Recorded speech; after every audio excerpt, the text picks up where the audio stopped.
Hello, YouTube family. Uh, I'm coming to you on a just a rebuttal on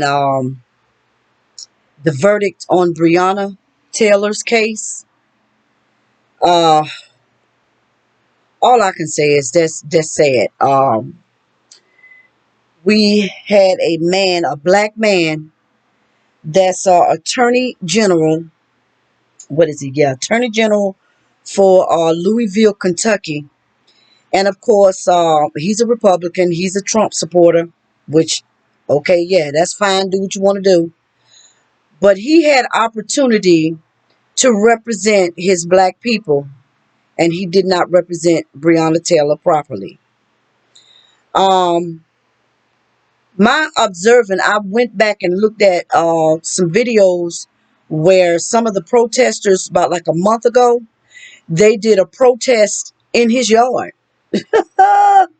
They did a protest in front of Daniel Cameron, the Attorney General, a black man, Attorney General for Louisville, Kentucky. They did a protest in his yard. It was about 87 people. They sat in his yard. Of course, he had charges brought up against them for being on his property. And I think eventually, I don't know if the charges were dropped or not, but this was like a month back. Now, this is before this verdict came out. And I think they was just trying to get him to, like, okay, man, you're a black brother. You're in a position to influence, do right. He comes forth with a verdict of a grand jury. He don't even want to take it to trial. I come to find out there's a pastor who was a lawyer. He was a prosecutor as well. He said this here, and he's a black brother. He's a pastor. He said that Daniel Cameron could have changed the tides of Breonna Taylor's case. But you know what came to me?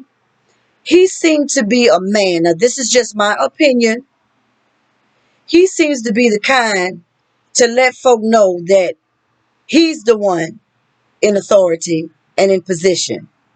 And because of them protesting in front of his house, he had to let all the black people know that he's in a position to control and to influence.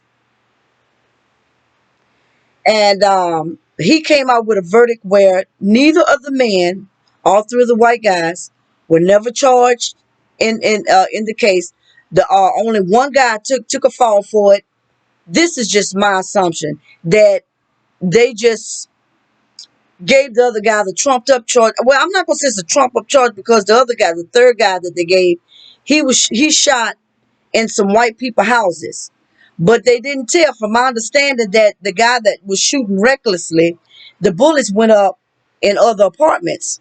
But these were black apartments, but see, they didn't want to mention that. So they get Daniel Cameron, uh, the grand jury indicted the other guy with wanton reckless use of wanton reckless endangerment or something like that. And he's been charged with it, but he hadn't been he's innocent till proven guilty. But somehow I have a feeling those charges are going to be dropped too. So neither of the guys were charged with recklessness for shooting and killing Breonna Taylor. What he said is that Daniel Cameron said that the two guys had a right to shoot Breonna or shoot back at, because her boyfriend shot first. Then they responded to the shot, but the boyfriend shot one of the officers in the leg. But mind you now, they claim they had written orders to do the no knock warrant. They claim that they made their presence known, but no one wouldn't answer the door. At first, they had no witnesses, or the witness that they did have said they didn't hear any police hollering, you know, hollering, hollering, their presence. They didn't, none of the neighbors. But all of a sudden, Attorney General Daniel Cameron says that there was a witness that heard the police make their announcement. So there's some shady stuff going on. So now Ben Crump and the family, they want everything that was typed down, that was typed. They're the clerk of court that types everything. They want transcripts of everything. They want to see whether if Daniel Cameron did his best, to represent Breonna Taylor. And I think it's so wrong that the Attorney General took it in his hand, influenced, this is my take, influenced the grand jury in the favor of all three of these white men. And I think he was trying to prove his point that, oh, okay, y'all gonna come in front of my yard with this protest. I'm gonna show y'all something.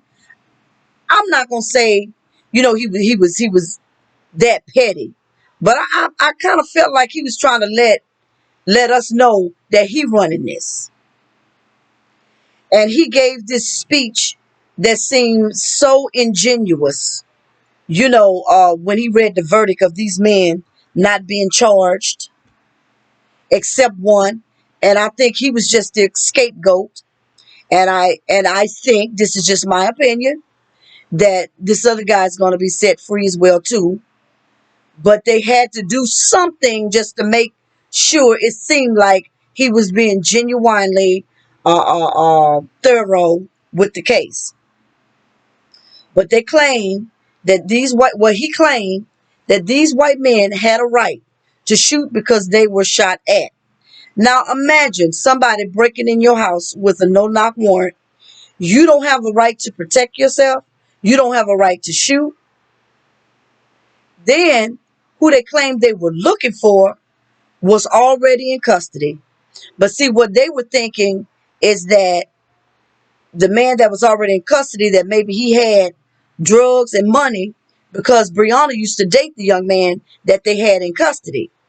That was an old relationship. Okay. So then it hit me. I thought about the movie Training Day, y'all. And this is just food for thought. And I'm going to be done with this here.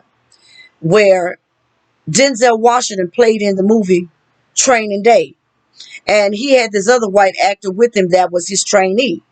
Well, come to find out, these agents were really about knocking down drug houses to get money from these drug dealers, and to get drugs from these drug dealers, to put the drugs back out on the street and to pocket the money themselves. Now, this is just my take. I ain't saying it's so. But this kind of make me wonder that they thought that Brianna might have been housing some of this young man's money and using her house as a hiding spot. She been stopped dating this young man.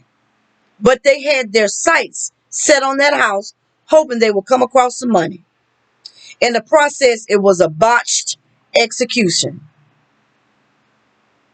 Now, I'm not going to say botched, because if somebody busts in your house, they came with guns. So who knows? They was probably ready to shoot everything in there anyway, so they can search the house to find money and drugs. But I want to say this here. The eyes of the Lord is looking on everything that Daniel Cameron and all those that are in cahoots with it, grand jury, all of them. He used his influence on the grand jury. We don't know who was the jury that was picked. We don't know whether if there was all white or whether if a black was there. This man did not want this case to go to trial. He put it in his hand. Then stands up there pridefully, trying to act like he cares about the mother's feeling, but then pridefully speaks what the verdict is. I'm done. Y'all tell me what y'all think about that. God looking, and judgment may seem slow, y'all, but it's sure. It's sure.